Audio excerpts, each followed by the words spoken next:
دہشت گرد. جو لوگ ہمیں دہشت گرد کہتے ہیں، جو لوگ ہمیں دہشت گرد کہتے ہیں، ہم تو ان کی دہشت گردی کی گرد کو بھی نہیں پہنچے.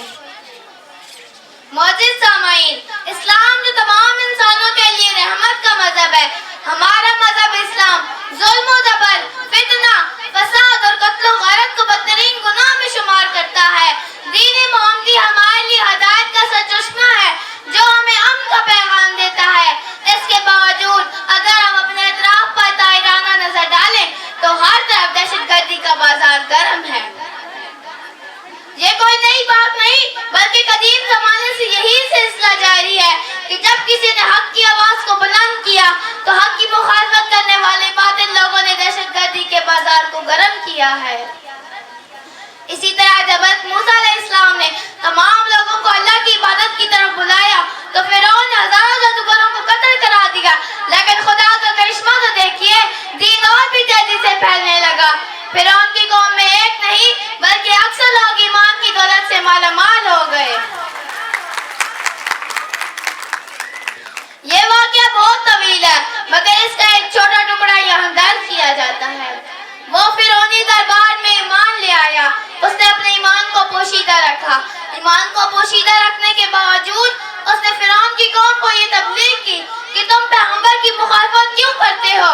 کچھ روز بعد فرعون کے دربار میں مشورہ ہوا جس کی قرآن مجید نے کچھ اس طرح عکاسی کیا. فرعون کو درباریوں نے کہا کہ تم نے موسیٰ اور اس کی قوم کو آزاد چھوڑ رکھا ہے تاکہ وہ زمین میں فساد پھیلائے اور تمہارے معبودوں کو چھوڑ دیں.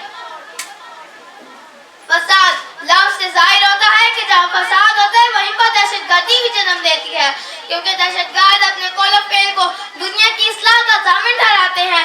دہشت گرد کو یہ معلوم نہیں ہوتا کہ جن معصوم اور بے گناہ کی وہ جان لے رہے ہیں یہ انتہائی سنگین جرم ہے.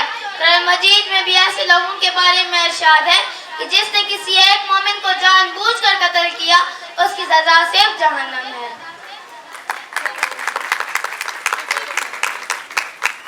اس سے ظاہر ہوتا ہے کہ اسلام جو کسی ایک شخص کے قتل کو پوری انسانیت کے قتل کے برابر قرار دیتا ہے، ذرا سوچئے وہ اسلام جو کسی ایک شخص کے ناحق قتل کو پوری انسانیت کے قتل کے برابر قرار دیتا ہے، اس سے پران مذہب اور کون سا ہو سکتا ہے. ہمارے آقائے نامدار تاجدار بدخواہ جب جنگ میں روانہ ہوتے تو یہ تاکید کرتے کہ کوئی فصل بھی نہ اجڑے اور کوئی جانور بھی جو موذی ہے انہیں ایک ہی ذات میں مارنے کی کوشش کرو تاکہ وہ سسک کر نہ مرے. ان کی شکل مت بگاڑو اور ان کے عذاب مت توڑو. ذرا سوچئے وہ سوئی رسول جو جانوروں اور فصلوں کی تاکید کرتے تھے، آج یہ امت محمدیہ نے کس دین کو اپنا لیا، کس شریعت کو نافذ کیا، اس شریعت کو نافذ کیا جس کا ہمارا دین بالکل اجازت نہیں دیتا. کیا ہمارا دین معصوم اور بے گناہ لوگوں کو قتل کرنے کی اجازت دیتا ہے؟ بلکہ رسول اکرم صلی اللہ علیہ وسلم نے عربوں کی جاہلیت کو سختی سے ختم کروایا تھا. اپنی بات کو توڑ نہ دیتے ہوئے دوبارہ موسیٰ اور فرعون کی واقعے کی طرف رخ کرتے ہیں. فرعون نے اپنی برائی پر لیبل لگانے کے لیے کہا کہ میں اب ان فسادیوں کو اور برداشت نہیں کروں گا. بہت ہو گئی دہشت گردی. کیا ہزاروں معصوم اور بے گناہ لوگوں کو قتل کرا دینا دہشت گردی میں شامل نہیں تھا؟ بلکہ فرعون نے اہل حق کو دہشت گرد اور فسادی قرار دیا. اس سے معلوم ہوتا ہے کہ ہر ظالم حاکم اپنے برائی کا دفاع کرنے کے لیے معصوم اور بے گناہ لوگوں کو دہشت گردی کا نشانہ یا سبب بناتے ہیں. آئے دن بڑے واقعات اور حادثات رونما ہوتے ہیں. مثال کے طور پر بچے چوری کا فعل، حکومت نے اس پر کوئی ایکشن نہیں لیا. کیا یہ دہشت گردی نہیں تو اور کیا ہے جس پر کوئی آواز اٹھانے والا نہیں ہے؟ افسوس ہے کہ آج کا مسلمان زندہ ہونے کے باوجود اپنے قول و فعل کا سبب کھو چکا ہے. اس پر کسی شاعر نے کیا خوب کہا ہے، خدا نے آج تک اس قوم کی حالت نہیں بدلی، خدا نے آج تک اس قوم کی حالت نہیں بدلی، نہ ہو جس کو خیال اپنی حالت بدلنے کا. ایسے لوگوں کے بارے میں قرآن مجید میں بھی ارشاد ہے کہ اللہ تعالیٰ اس وقت تک کسی قوم کی حالت نہیں بدلتا جب تک وہ قوم خود اپنی حالت نہ بدل ڈالے. اور جب اللہ تعالیٰ کسی قوم کو برے دن دکھانے کا ارادہ فرماتا ہے تو اس کو کوئی ٹال نہیں سکتا. ایک ہو جائیں تو بن سکتے ہیں خورشید مبین، ایک ہو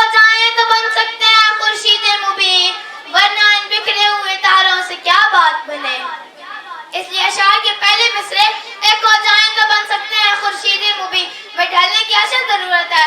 اگر اب بھی ہم ایک ساتھ نہ ہوئے اور ہماری آنکھیں نہ کھلیں تو وہ دن دور نہیں جب اللہ تعالیٰ کی طرف سے ہمیں کوئی اور موقع نہ ملے.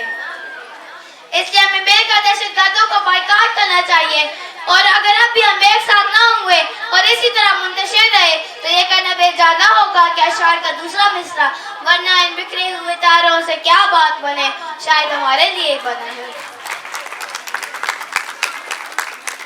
جس دنیا کو انداز حکمرانی اسلام اور مسلمانوں نے سکھائے تھے آج وہی اسلام اور مسلمانوں کو غیر مہذب اجڑ اور شدت پسند کہہ رہے ہیں.